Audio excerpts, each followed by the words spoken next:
So let me ask you guys this. How do you condition your mind when you come off a bad sales call? Because it's going to happen.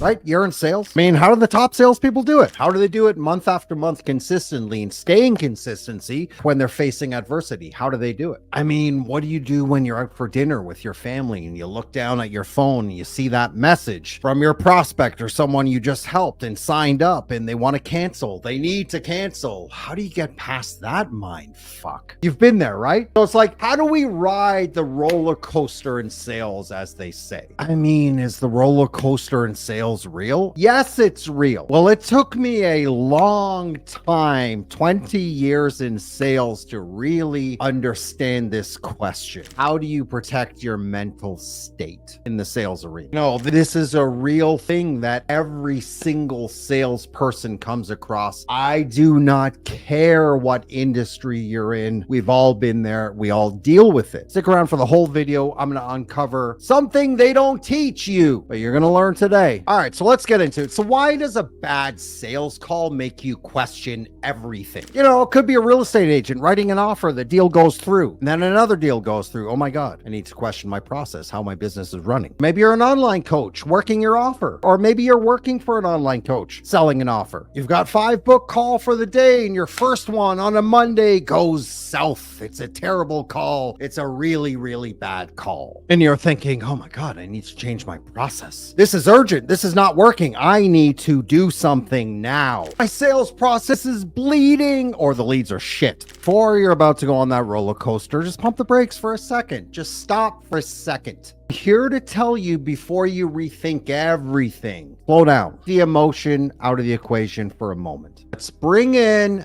the logic. You know, I've talked about this before, but at the end of the day, it's the data that can stop you from losing your mind in the sales arena. That's right. Data is going to help you not lose your mind in sales. Before we anchor down on the concept, I'm failing. Before we look at the leads are garbage, let's bring in some serious logic here. And this is going to help you channel through the ups and downs. Okay, so let's take a leads are garbage, for example. What flow, what bucket are they coming from? Are you tracking this? Is there a consistent theme with leads coming through your funnel, whatever you're using, having a poor, low intent, low quality call? Where's that coming from? What's the content look like? Have you looked at this? What does your data suggest over the last 30 days? What do you need to scrap? What's not working? What do you need to double down on? What's some of the content that's fire, some of these other areas or marketing resources that are working? Are we looking at that? Okay, you're not closing sales. Let's look at your sales process. What is the data suggested over the last month, the last 2 months, the last 3 months? Is your presentation confusing your audience? Is it too complex? Does it take them in the weeds? You know, what objections are standing out the most? What do you have to suggest that shows you this objection keeps coming up on my calls? You know, have you looked at your last 10 sales calls? Have you thought back to your 10 sales presentations? What stage of the process are they coming from? Look, I'll tell you right now, in the sales arena, adversity is coming for all of us. It doesn't matter who you are, you're going to get adversity. I mean, curveballs, adversity in general is not light on top salespeople out there with 60% closing rate, 70%, 80, 90% closing rate. Adversity is still there. I mean, top salespeople still get handed shit. You know, they still have difficult calls, difficult prospects, unusual circumstances or experiences on that sales call. They're no different than you. So what's the secret? I mean, how do they not get overwhelmed? You know, how do they protect their mental game and not feel like throwing in the towel after a couple of bad calls and think they have to reinvent everything as far as their strategy and just everything is unfolding? I'm going to share a thought with you. Actually, more of an observation I had over this last weekend. Now, as some of you may know, over the last weekend, Alexander Usyk and Tyson Fury met in the ring and they squared off the heavyweight title. Now, this wasn't just any heavyweight title. It was the undisputed. It was bringing all the belts together. This has not happened for over 20, well, close to 25 years. The last time this was done, it was by Lennox Lewis and Evander Holyfield back in the late 90s. So this particular matchup, was a huge deal. Not to mention two men top at their game, both undefeated, one from England, one from Ukraine, fighting for everything. Everything's on the line. I mean, and also both fighters are kind of at the end of their career, right? They're in their later 30s, which in boxing, I mean, that's definitely getting up there. I think specifically for Usyk, being from Ukraine and what he represents, there was a tremendous amount of pressure I could only imagine on his shoulders. I mean, he had an entire country behind him needing this win. Obviously, I don't need to go into details on that, but Jesus, like how much pressure can one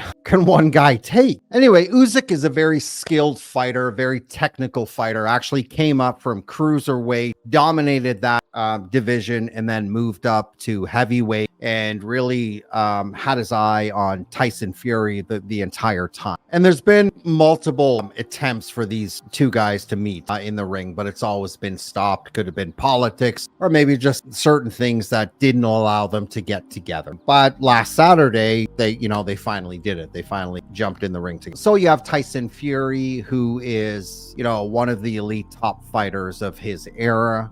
Some people say he is the top heavyweight of all times, which I don't agree with. I think prime Lennox Lewis or Evander Holyfield or Mike Tyson in their day would give Fury a little bit of too much to handle. But that's my opinion. It has nothing to do with my fucking story here, so I'm going to move on. My point is Fury, Usyk finally got together, two of the top guys ready to go. And so the first two rounds, Usyk came on a little bit stronger. It looked like he was, figuring Tyson out, picking him apart a little. Nothing overwhelming, but if you had to give the first couple of rounds, you would have given it to Usyk. Now, keep in mind, Tyson Fury's about 40 pounds heavier than Usyk, and he's about 6'9", where Usyk's a smaller man compared to Fury. Usyk has fought bigger opponents before, so I mean, it's in his game plan. It's not a problem for him. It's his style that makes him so good at what he does. But first couple of rounds go in, and it looks like Usyk is leaning more of the rounds. He's getting the win through these first couple of rounds. But then what happens? I think it was around round three, Tyson Fury started coming on strong, and it looked like he really started to figure out Usyk's plan of attack, and Fury came on quite aggressively and started really showcasing his skill. And clearly round three, Fury, you could see something was shifting there in the fight to favor Fury. And so because of that, round three, from there, the mid rounds, like round 3, 4, I think even 5 and 6, Fury kept doing the same. And it was actually to a point where it was very concerning for Usyk. Like Usyk was losing, and he was losing bad. And if anyone watching that fight would almost think, okay, Fury has completely figured out Usyk, and he's one class ahead of Usyk. Like, maybe Team Usyk underestimated Fury, and it just seemed like it was mismatched. Like Fury was literally dominating the fight to the point where it wasn't embarrassing, but it was like, oh my gosh, like he's going to shut this guy out. Like he's probably going to start winning every single round now. And this went on for quite a few rounds. And so all the way up to round 8, anyone watching this fight thought, okay, Usyk's going to lose. Like Fury was dominating that much. But then in the